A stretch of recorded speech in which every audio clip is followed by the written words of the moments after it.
جب اللہ نے انسان کی مخلوق کو پیدا کرنے کا ارادہ کیا تو اللہ نے فرشتوں سے فرمایا میں زمین میں اپنا ایک خلیفہ بنانے والا ہوں۔ فرشتوں کو لگا کہ شاید ان کی عبادت میں کوئی کمی رہ گئی ہے، اس لیے اللہ نے نئی مخلوق بنانے کا ارادہ کیا ہے۔ فرشتوں نے جنوں جیسی دوسری مخلوق بھی دیکھی تھی جو زیادہ عقل نہیں رکھتے تھے اور خون ریزی کرتے تھے۔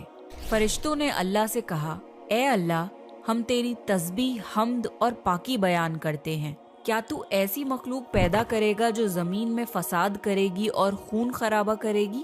اس کے جواب میں اللہ نے فرمایا جو میں جانتا ہوں وہ تم نہیں جانتے۔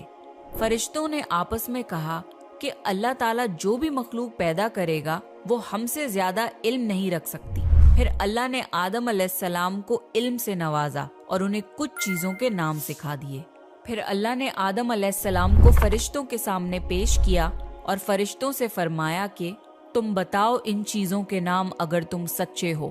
فرشتوں نے کہا کہ ہم اتنا ہی علم جانتے ہیں جتنا تو نے ہمیں سکھایا ہے، اس کے سوا ہمیں کچھ نہیں معلوم۔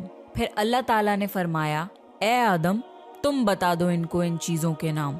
پھر جب آدم نے ان چیزوں کے نام بتا دیے تو اللہ نے فرشتوں سے فرمایا کہ میں نہ کہتا تھا کہ میں آسمانوں اور زمین کی پوشیدہ چیزوں کو جانتا ہوں۔ پھر اللہ نے فرشتوں سے فرمایا کہ تم آدم کو سجدہ کرو، تو وہ سب سجدے میں گر پڑے مگر شیطان نے سجدہ نہیں کیا۔ اللہ نے فرمایا کہ اے ابلیس، تجھے کیا ہوا کہ تو سجدہ کرنے والوں کے ساتھ شریک نہ ہوا؟ شیطان نے تکبر میں کہا کہ میں ایسا نہیں ہوں کہ انسان کو سجدہ کروں جسے تو نے کھنکھناتے ہوئے سڑے ہوئے گارے کی مٹی سے بنایا ہے۔ میں اس سے بہتر ہوں، تو نے مجھے آگ سے پیدا کیا اور اسے مٹی سے پیدا کیا ہے۔ اللہ نے شیطان سے فرمایا یہاں سے نکل جا، تو مردود ہے اور تجھ پر قیامت کے دن تک لعنت برسے گی۔ شیطان نے کہا مجھے قیامت تک مہلت دے۔ اللہ نے فرمایا کہ تجھ کو مہلت ہے۔ شیطان نے اللہ سے کہا کہ تو نے مجھے گمراہ کیا ہے، میں قسم کھاتا ہوں کہ میں انسان کی سیدھی راہ پر بیٹھوں گا، پھر میں ان پر حملہ کروں گا، ان کے آگے سے بھی، پیچھے سے بھی، دائیں سے بھی اور بائیں سے بھی، اور ان میں سے اکثر کو تو شکر گزار نہیں پائے گا۔ اللہ نے فرمایا تو یہاں سے نکل جا ذلیل و خوار، جو ان میں سے تیرا کہنا مانے گا تو میں ضرور تم سب سے جہنم کو بھر دوں گا، بے شک میرے خاص بندوں پر تیرا ذرا قابو نہیں چلے گا۔ جنت کی ساری نعمتوں کے باوجود آدم علیہ السلام جنت میں اکیلا محسوس کرتے تھے۔ پھر اللہ نے حوا علیہ السلام کو بنایا تاکہ آدم علیہ السلام ان سے سکون پا سکیں۔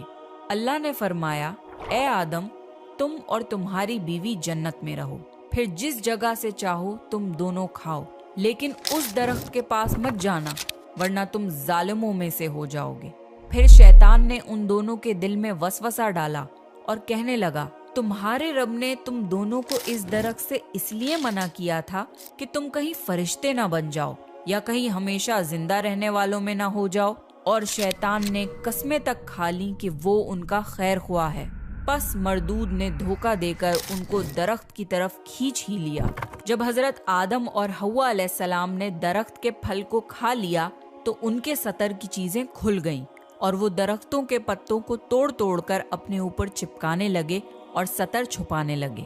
پھر اللہ نے ان کو پکارا اور فرمایا کیا میں تم دونوں کو اس درخت سے منع نہ کر چکا تھا اور یہ نہ کہہ چکا تھا کہ شیطان تمہارا کھلا دشمن ہے؟ حضرت آدم اور حوا علیہ السلام نے کہا کہ اے ہمارے رب،